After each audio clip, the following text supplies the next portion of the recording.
So no.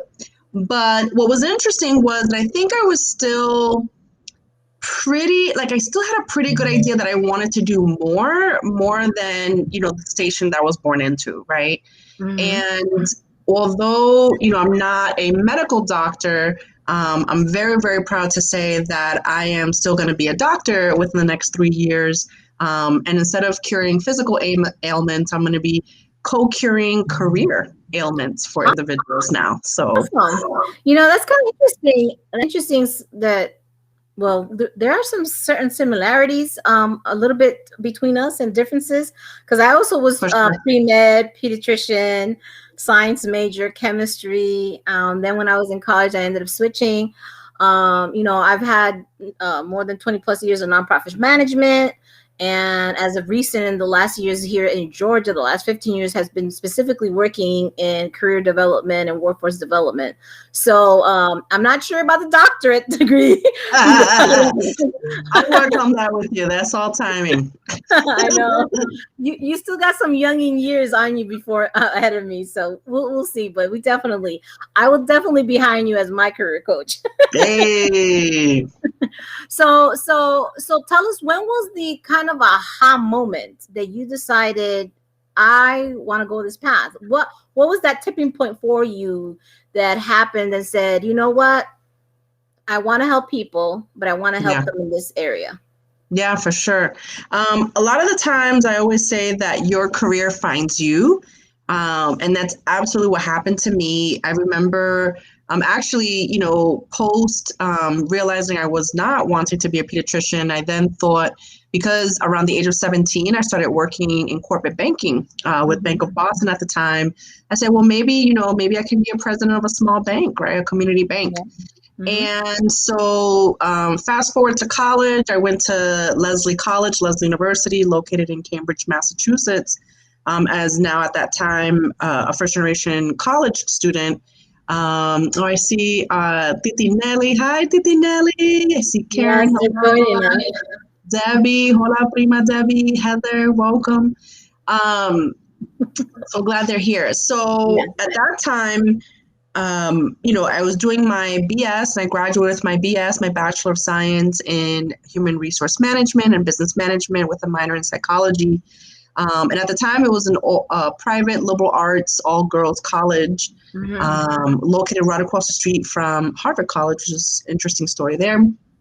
And I was in HR and I knew I wanted to work with people and be student centric and people centric. And I had a friend of mine who was like, hey, have you thought about working in nonprofit, maybe career and youth development? And I said, yes, absolutely. I think that'd be really, really cool. And one of my high school best friends, shout out to Alich, who's a super shiro, who lives in Boston, my lifelong best friend. She's like, hey, I can connect you to someone that works at the Boston Private Industry Council. They do career and youth development, and they're one of the biggest leading nonprofits in the country for that. And I said, okay, I'll check it out, absolutely. And met with that person, applied, interviewed, and within 3 months, I started working at the Boston PIC, and that to me was pretty life-changing because it really assisted me in finding out what I loved. And then there was this white identified colleague that was working on the employee relations side of the business. And she's like, hey, Lynette, I'd love for you to create a workshop on professional development. And I was like, who, me? Like, me? I'm like an inner city Latina Boricua from Rosendale and Roxbury, Mass. Like me. She's like, yeah, I want you to create like a 30-minute professional development for our students. And we have this big healthcare contract, and I think you'd be really great, if you can just develop something and bring it back to me, and we'll work on it together. And I said, okay. So, here's this colleague of mine who's just a few years older than myself, who really saw my light and pushed me to an area of discomfort that I've just never dealt with, And I think that's what ignited not only my love and interest in creating and developing curriculum that's going to empower and provide access of information to individuals that come from historically marginalized communities, but also in facilitating those workshops and being a career coach and providing that, professional and workforce development. Y para qué fue eso? That was back in, Chacho, that was back in 2003. And now in 2020, I'm still loving what I do. So absolutely a calling for me, for sure. I see that. So if you're just joining us, this is the Muffin Madrina Moment Live. I'm speaking with Lynette Correa. I'm having trouble saying your last name. Correa-Velez. Correa-Velez. You got to roll the R's. I have a hard time rolling my R's. But if this is your first time joining us, she's talking about her story. I currently had introduced her at the beginning. She's currently an assistant director over at in Chicago, Illinois, at the university there. She's also doing her doctorate. She's been a career coach, a trainer, and certified for more than 17 years. And it just so happens she's my cousin as well. And so, in case you guys didn't catch that earlier, but I just popped up a question here as we are talking. We want to hear from you guys. I asked her what was her career aspirations, which she shared earlier. And so, if you want, we would like for you guys to share in the chat, what was your career aspiration and did it change? We both obviously mentioned that it did for us, that we had a particular aspiration and it changed for us. So, Lynette, correct me if I'm wrong, but while you were in college or before you started college, when you started that business for CC4 Kids, I remember that. So tell me a little bit about that. Was that like your first venture going out like on your own, or what did you do? Yeah, so I graduated from undergrad in 2003, less than 3 years later, unfortunately experienced the Great Recession. And at that time I was working for a national nonprofit and who does summer internships at Fortune 500 companies for multicultural, multiracial college students. And as you can imagine, Fortune 500 companies were laying off actual full-time employees. So therefore, they were also cutting any level of benevolent programs that they had partnerships with, and En-ROADS was one of them. And so I was one of the last people hired at the organization, and unfortunately one of the first people fired. And I thought to myself, wow, this is really crazy to experience. I've never experienced this kind of layoff before. And there was a lot of anxiousness around that time back in 2007, very similar, to now. Now it's even more and more different because of the viral pandemic. And I said, okay, being a believer and, I have a spiritual foundation per my parents, definitely prayed a lot in regards to what my next steps were. And I don't know why, but I feel like a lot of people get great ideas in the bathroom, right? So you're either using the bathroom or you're taking a shower and you get this really great thought. I don't know what it is. Maybe it's water hitting the brain and that does something in regards to creativity. I don't know. I don't have the research on that. Pero ¿qué fue eso? I was taking a shower and I thought, wow. And I saw the business name, Career Coaching for Kids. I just saw it and I got out the shower quickly, wrote it down, and in 5 minutes, not only wrote half a business plan, but wrote the mission, vision, topics. I mean, it just flowed out of me at that time. And I really say, like, in hindsight, like, it was definitely divine intervention. And it literally was from idea to conception within 3 years. Awesome. Within 3 years, I had a team of about, I got goosebumps. I had a team of about 5 people and created jobs and had a 6-figure salary and, was able to empower young people through Skype coaching at the time, which was extremely innovative.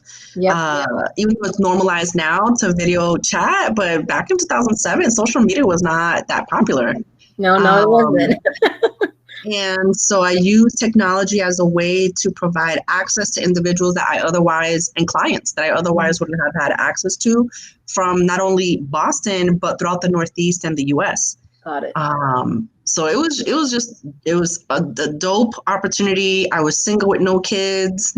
I didn't even have any pets or a car. I mean, it was just a great time for me to jump ship and just be the captain of my own ship and become an education social entrepreneur for sure. Wow, that's awesome. So you were working mostly with high schoolers in college. Like what was that concept of coaching them? I mean, where would you start from? Because it's interesting because a lot of people out here, you know, there may be parents listening or young people that are not knowing where they need to start. And what would you come along and do for these kids? Yeah, so career coaching for kids was set up through partnerships, particularly through nonprofit partnerships, charter schools, private schools, public schools, parents who were homeschooling also brought me in if they homeschool a group of kids.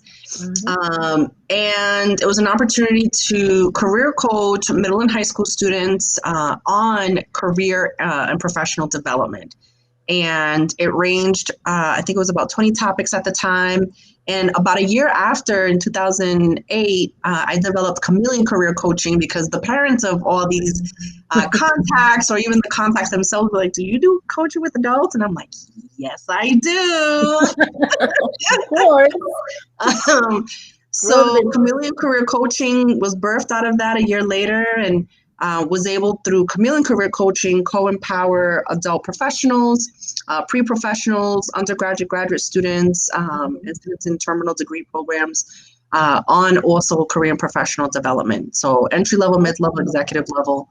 And it was just a good time. So you know, that was a transition. You said you were young, you were single, you know, you had all this together. And so what happened? What was your next phase of that career story that you have that you still maintain, but what moved you next? Yeah. So I got into my early 30s and you already know what I'm going to say. I got into my early 30s and I was like, oh, I think I kind of want to have kids. And that was my own journey, right? I had a lot of friends who at the time were like, I don't know if I want to get married. I don't know if I want to have kids. I don't know if I want either. And so was very influenced with my own journey in wanting to have a family at that time. And, you know, be careful what you ask for because you just might get it. And it was around the time that I met my now husband at Harvard Graduate School of Education. He was selected to be a lecturer there for the Alumni of Color Conference. And that's a conference that I would normally attend every year because it happened to be always during my birthday weekend. And being a lifelong educational advocate, I was just, you know, pay the money and go and support a network, right, as an entrepreneur. Get organizational clients and individual clients. And we met through mutual friends, and 8 years later, we're still talking. So Awesome.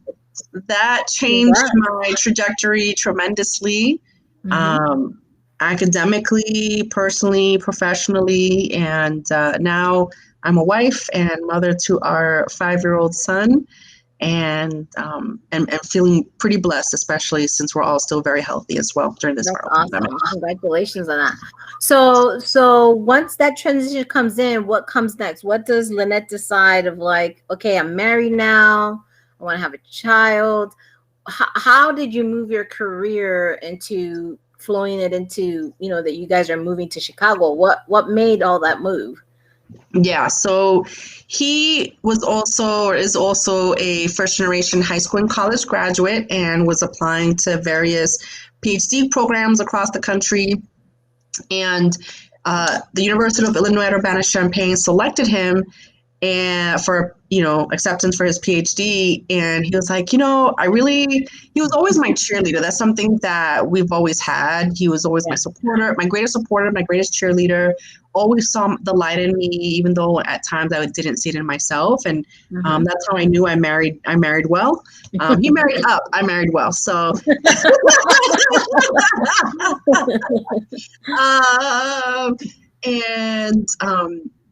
he was like, "Hey, do you think you want to apply for your master's?" And I said, he's like, you have like 4 or 5 certificates. I really need you to just, you'll be fine in a master's degree program.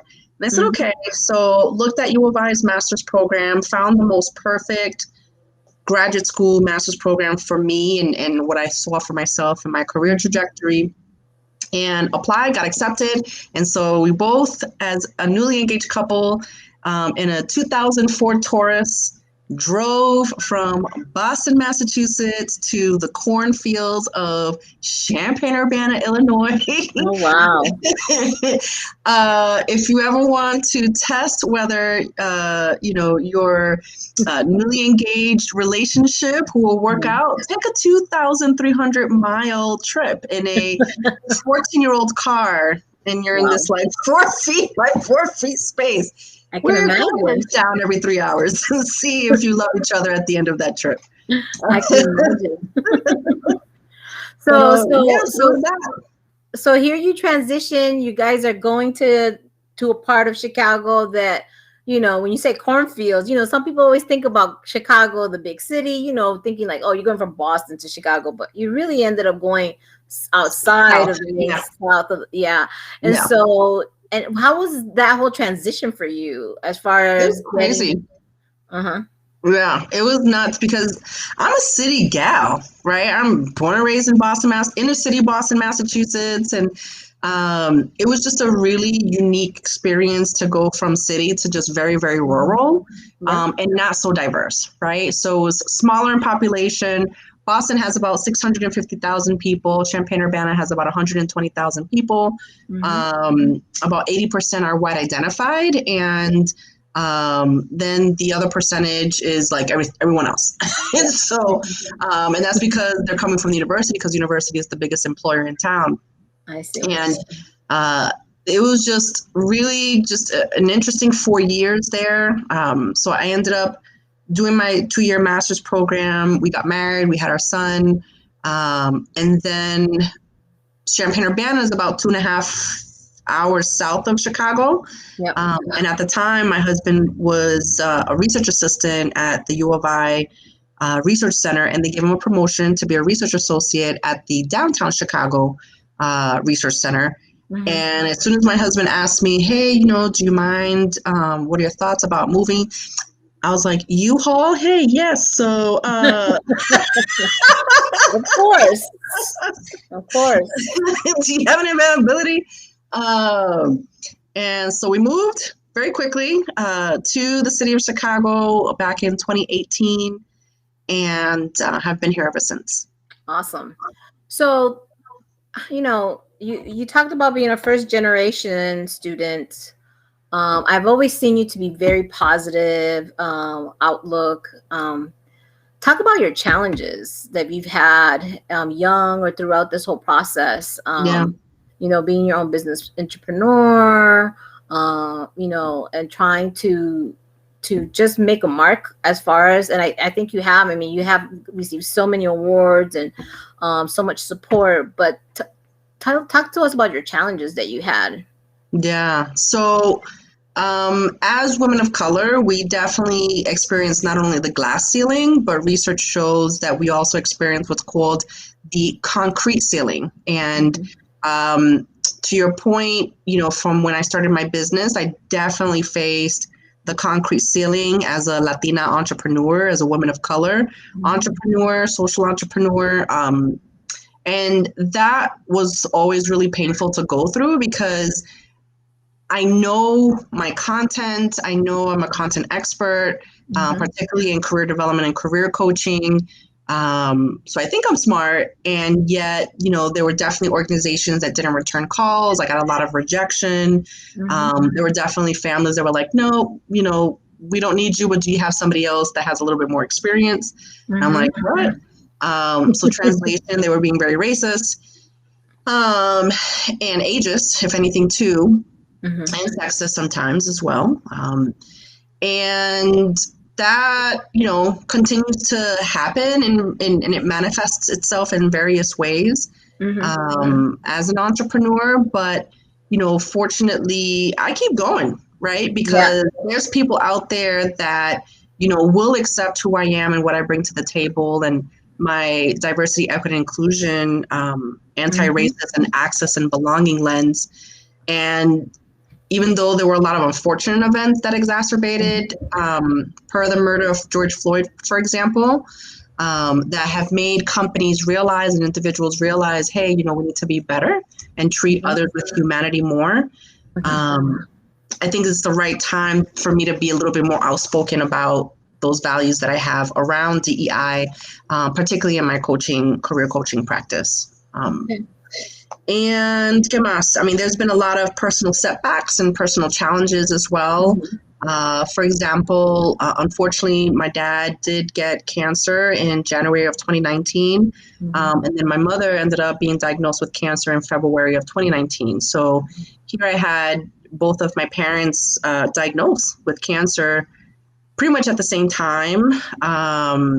For my father, it was esophageal cancer, and for my mother, it was uterine cancer. And as the oldest of 4 children, this was really mind-blowing. I mean, this was a really big turning point for me in regards to my life. What am I doing with my life? Am I happy? Am I, what? And it makes you question, too, your relationship with your higher power, right? Because, I mean, having one parent experience that and having to deal with, your parent going through pain you can't control. Exactly. Anything, right? I can't control their healing. There's no amount of medicine that I can give them. No words really that can really be that comforting to them. Exactly. And that's just one parent, never mind having both at the same time. And fortunately, their respective hospitals and healthcare, and they responded really well to their respective radiation treatments. And fortunately, they're still with us today. So I'm glad to hear that. So yes, we're just listening here. If you just join us, this is Muffin Madrina Moment.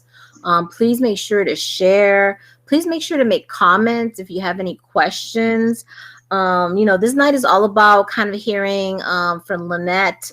She is a career coach. Professional that's been in this business, in this industry for a very long time. And so Lynette, when did you decide that you were going to say, I want to get my PhD? What made you turn that circle? You just wanted to pile more. Crazy. I'm crazy,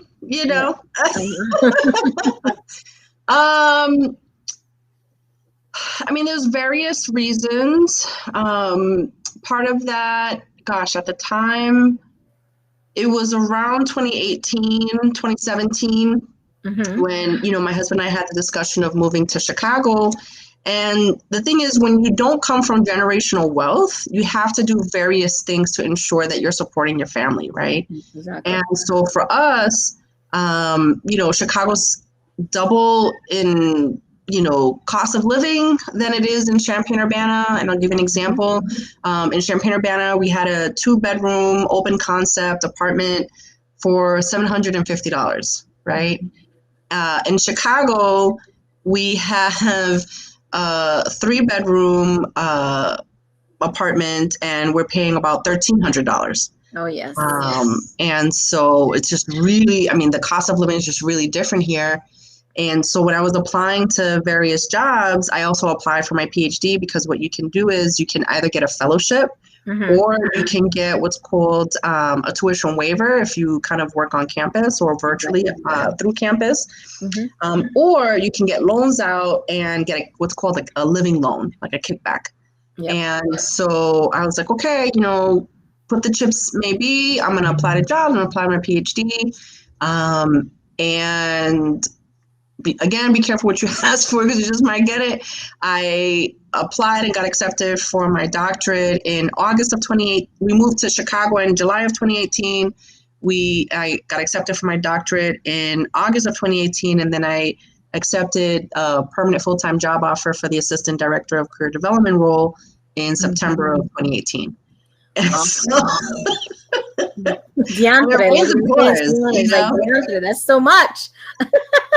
I gotta but I gotta give it to you. You've been very dedicated and committed. That's kind of interesting. That'll probably be another topic some other time. about talking about generational wealth and what does that Yeah, mean among as a community of color, among Latinos, just in general. for sure. Um, the the importance of developing just generational wealth. It's not about just when we think about wealth, we think, oh, we have to have millions and be rich. It's about No, yeah, being healthy, about being financially healthy, and yeah, leaving things legacy, and being able to teach our kids about that, of what that means. But that's obviously another topic that we could go into and take another whole hour. But I just wanted to mention a couple things, because we've had some people make some comments that they answered a couple of our questions. I believe Heather mentioned that one of her aspirations was to be a veterinarian at one point in time. yes. Karen talked about, as a 5-year-old girl, she wanted to be a teacher. Oh, wonderful. She did mention that she's happy that your parents made it through that difficult time. Thank you, And thank you, thank you.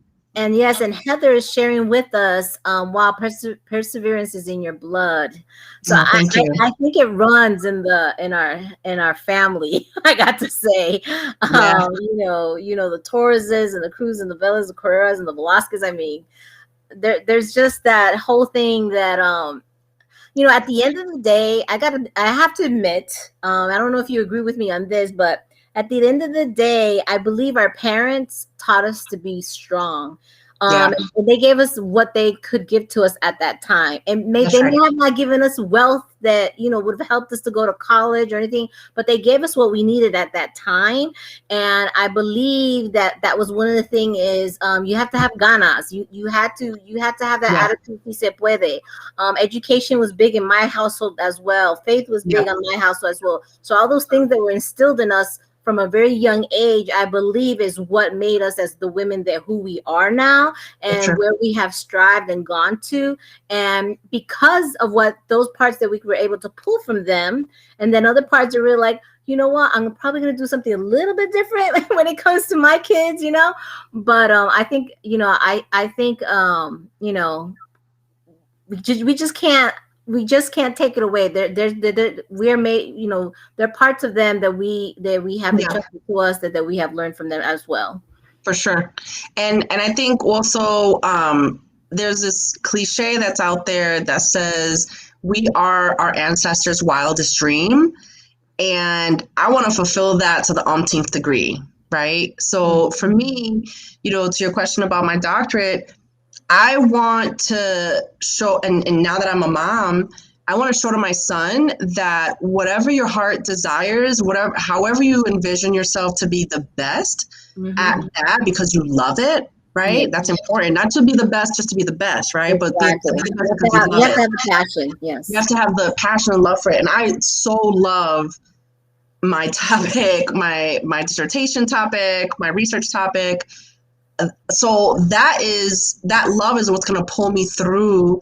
Aside from God Himself and the support of my son, my 5-year-old son, and my husband, and my mother-in-law, my brother-in-law, and my mother, like all The the whole people village. that The whole are village is behind me, going the to whole help. village. I really do want to show to my son and role model to my son que sí se puede. And I think somebody said that Yes. recently, right? Karen did that. Yes. Also, 1% of the population has a doctorate. And in regards to Latino, Latina, Latinx individuals that have a conferred doctorate, it's about 0.01% of individuals of the 1% that have doctorates. Those that are Latino, Latinx it's very few of us, right? And this is in all fields, not just in my doctorate in education, Exactly. but doctorate and PhD together. And that's extremely, extremely small. I want to be a decision maker, in the near future, and I want to be able to make more systemic impact in my field and for my people and my comunidad. And a doctorate is not the only way, but it's one of the many ways that one can do that I desire to do that for myself and my family. Well, that's awesome. I love hearing that, that you're doing. And I truly believe and agree that you have to have the passion in order to do things. And I commend you for that. you're one of the sisters, your blood, your cousin, you're up there representing. So Palante.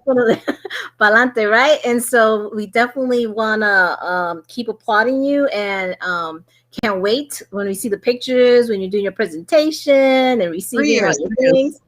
3 years, but that'll go like this. That'll go like this. but so okay, so we have some more time, a little bit more time we've talked about your story of what you have done, what brought you to where you are now. So now we're going to ask you, tell us about what are people dealing with right now. I know that you wanted to talk a little bit about advising people on this whole being in the virtual, and how to what is it that they need to do in preparing when they're looking for work and things like that.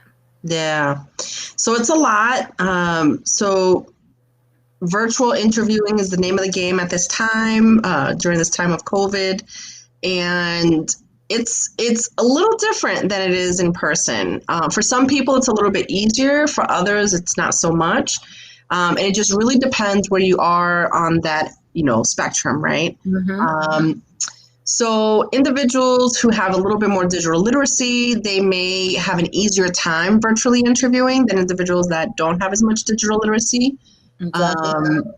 And so for those that do have, feel comfortable with computers and technology, you have to be ready for whatever virtual video platform the employer has, right? Exactly. Yes. So some employers use MS Teams, some employers use Zoom, some employers use Google Meet, some employers use WebEx. Yes. And you, as a candidate, you have to be knowledgeable on how to manage all four. Exactly. Mm-hmm. So there's that aspect. And then secondly, there's in virtual interviewing, interviewers look at your nonverbal communication even closer. So it was really important to have really positive nonverbal communication. And I'm Latina. I'm going to use some cultural competency in this space right now because you're Latina too, and this is a Latina show. I talk with my hands. It's in my blood. It's what I do. But in virtual interviewing, I have to coach individuals to kind of keep it below the screen line, because it's distracting in a virtual interview, right? Yeah. And so, a little bit's okay, but if you're anything like me, it's almost impossible for my hands to just estar quedado, quieto. Tie them down. I tie them down a little bit, or maybe I'm holding a rock, So there's that. There's also how people think that you can dress a little bit more casual during a virtual interview, and that's definitely not the case. You still have to dress very business professional during a virtual interview. You still have to do the research on the organization. You still have to have at least 5 to 10 questions to ask the employer during a virtual interview. So the rules still apply. They're just framed differently now. Exactly. And then you have to be mindful of the lighting, but now you have to have lighting on top and on the side so that the interviewers see you. They have virtual backgrounds that you can kind of handpick. So people are not in your business. And then, of course, when you're interviewing, you have to stay muted unless you're going to answer a question or ask a question. It's kind of interesting. You said people are not in your business. So, we're in a similar type of field, just a little bit different. And we, I have teams that support people in employment and career coaching. And, I did a drop-in once just to see how things were going. And I was like, oh, ma'am, why is that person walking right behind you with all the business? And so that's very important. Yeah. If you're watching this and you need to, you're going to be interviewed, make sure your backgrounds, nobody's walking behind you. Noises, all that kind of stuff. I usually blur it or put a virtual background. Yeah, exactly. No, but we've seen our fair share, let's say, oh my gosh, of stories that our own coaches can tell us about. So Lynette, I wanted you to explain to me a little bit about your critical career coaching, and I think I also read something about a surgeon. What is all that about? Yeah, so I am the founder and creator of hashtag Critical Career Coach and hashtag Resume Surgeon. So, Critical Career Coach because unfortunately, the field of career services and higher education, they're still in 19th century career counseling model.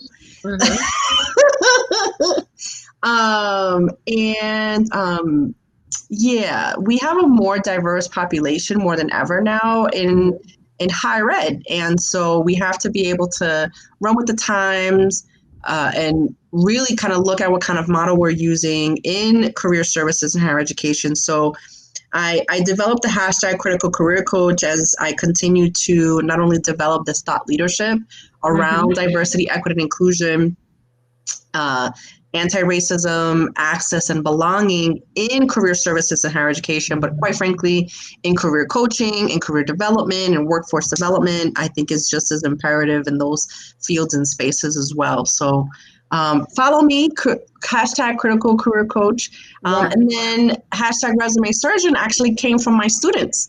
That was a nickname. They started nicknaming me, Lynette, you're a resume surgeon. And I'm like, oh, thanks.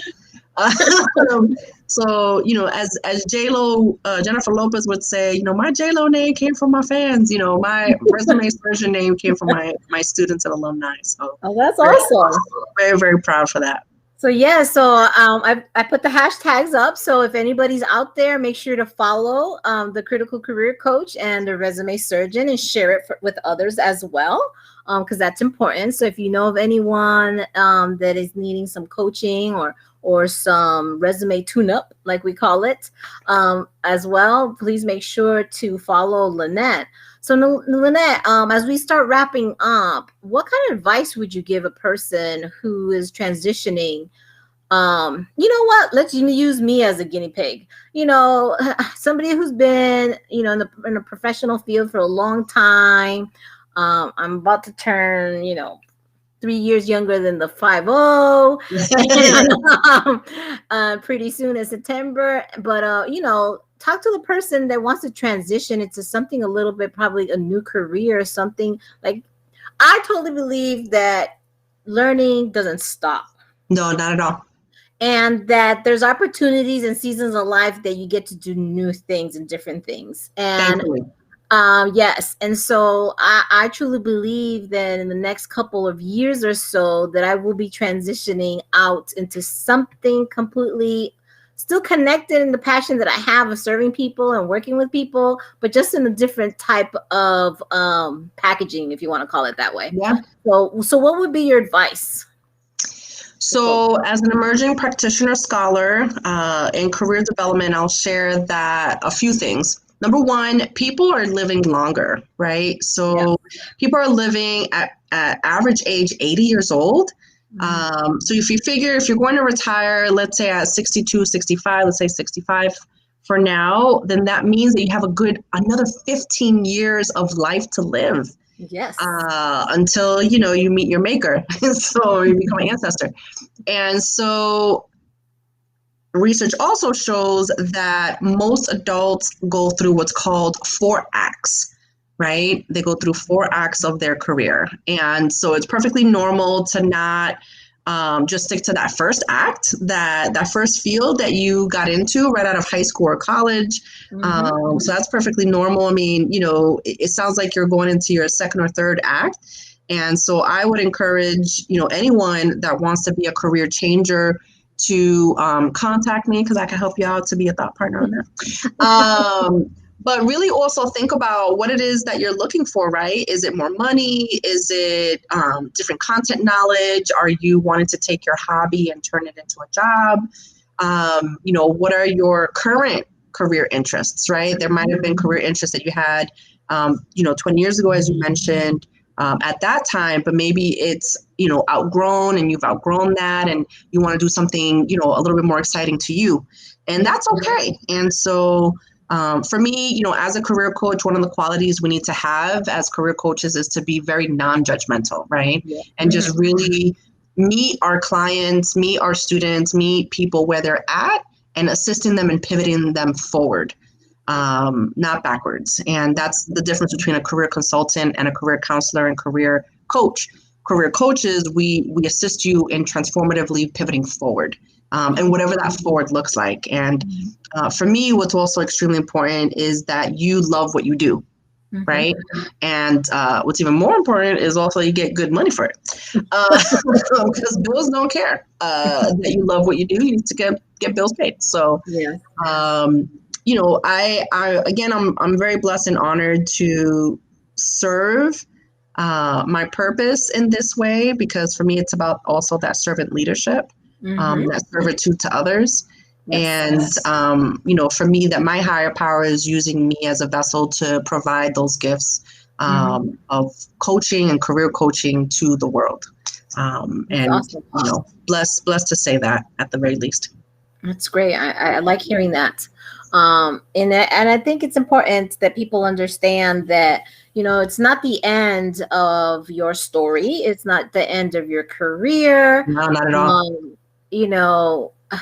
Just to think about the statistics that she shared with us about, how the average age and how people are living longer, that means you get to do more. But yet you can prepare yourself to do more in the way that you want to do it and be passionate about it.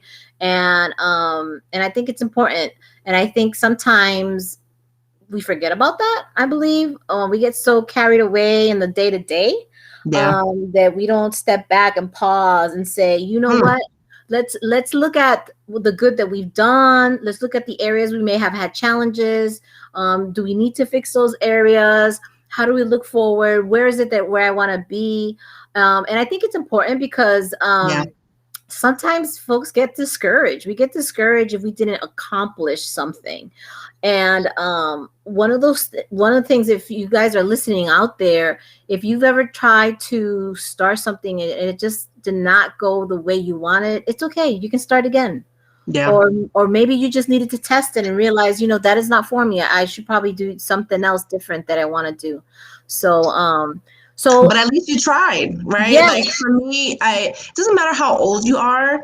You should at least try, right? And a lot of the time, people have what we call our limiting beliefs. So sometimes we can be our greatest barrier to success, right? And it all starts in here, and what's in here as well. And so if you're able to match these two, and if you need a career coach for that, or, some other individuals, please go do that, right? Because even though we are statistically able to live longer, life is still very short. Yes. And I think that's one of the things that, within my parents' health, thank God again, that they're still with us at this time.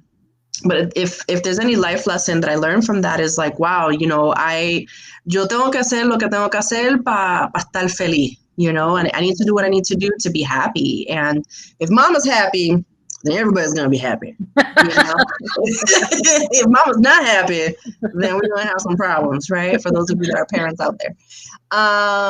And so, it's important to kind of realize where your triggers are, where your limiting beliefs are, and how is that stopping you from living your best life. And I've done a lot of self-development, and I continue to do a lot of self-development. There's various ways that with everything that I have on my plate, there's various ways that I also deflate. And I think that's a really important practice, a practice of deflating, because if I keep going, I'm going to get more gray hairs than what my 40-year-old self will allow me to have, Exactly.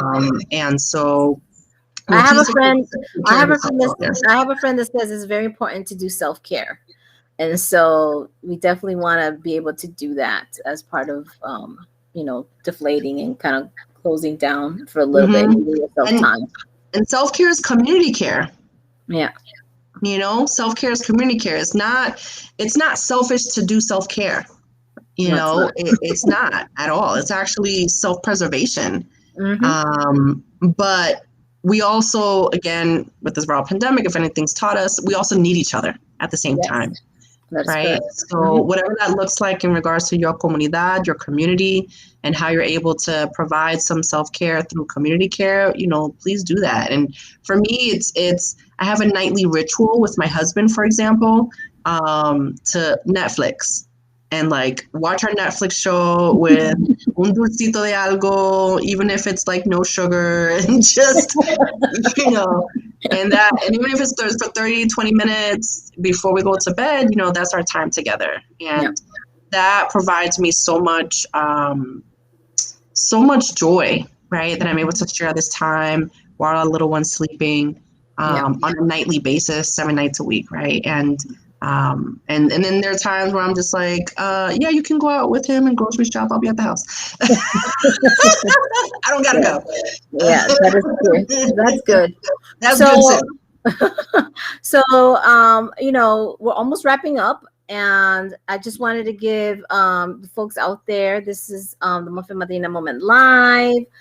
We try to do this every other Thursday in the evening at 8 o'clock. As you guys know, I've been trying to do a health journey in 2021. And so we will be having our Muffin Madrina live, where we do actual muffins and taste test some of these muffins on Saturday mornings at 8:30. So I haven't decided which one I want to try out this weekend. I did see something with pumpkin. I'm trying to test pumpkin a little bit with certain areas, but we gotta see. We have to see. So just be on the lookout for the post of which muffin we're gonna be trying out this weekend. I want to thank Lynette for joining us. I want to wish her the best on everything that she endeavors in, her family. I pray blessings upon her and good health for her family, protection for them as well. But Lynette, if you had to say one last thing to the audience, what would that be? Oh boy. Well, first and foremost, a virtual aplauso to the Muffin Madrina herself, Glory B. Thank you so much for allowing me to be on this amazing virtual journey with you on your amazing show. Really, really honored to share space with you and connect on a different level, right? Because I definitely learned a lot about you, and hopefully you learned about me as well. And I really appreciate the comments I see in the chat box. Thank you, Karen, Debbie. Thank you for the love. But there's let me see, Heather. Okay, yeah, and Titi Nelly, thank you. Yes. And let's see, one thing I would say, you know, my power word is love. And to me, love is at the nucleus of everything that I do, right? So it's self-love, love for others, love for the work, love for people. And so, you know, try to figure out what your power word is, and then do the best that you can to be your best self from that word, you know? And I wish everybody the best of luck in your respective career journeys. I don't know if I'm able to put my LinkedIn link. If you want to connect, you can put it in the chat box. I don't know how to do that in this space, but do you have my LinkedIn link, GoToBe? I believe I do, but I can put it on. Okay. So if you want to reach out, please do so. Would love to connect. And if there's anyone in your network that's interested in virtual career coaching, would love to connect with them as well. So muchas gracias. Thank you. Blessings to all, and most especially, you know, blessings to you and your family as well. Thank you so much. So have a good evening, everyone. It's been a pleasure having Lynette with us this evening. Hopefully we'll have her back again, and she'll be Dr. Correa-Velez, Lynette. Yeah. And yes, because we'll get to call her a doctor. And so, and here she already has the hashtag resume surgeon. So that's good. So make sure that you check on her Instagram page, as well as her Facebook page and her LinkedIn account. We will make sure to post that as soon as the video goes on. We'll post that as well. And once again, thank you again for joining us at the Muffin Madrina Live, and hope to see you Saturday morning at 8:30. Bye. Have a great night.